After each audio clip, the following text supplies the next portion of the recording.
Okay, Crystal, now that we applied the glazing to make this look like marble, I'm going to take some off and then I'm going to put some more. The way you take it off is simple, the rag technique.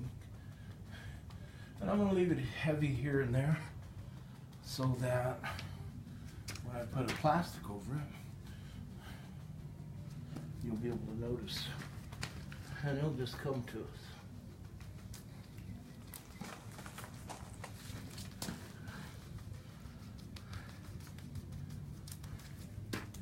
That probably looks cool already, huh? Just like that. Everybody has their own way of doing their marble. I like to do mine like this because it's unique and nobody else will be able to copy it.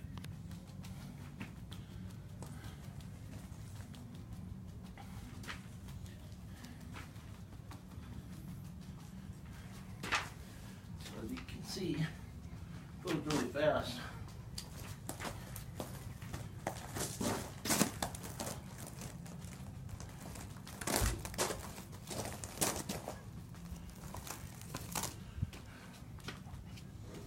Pretty cool.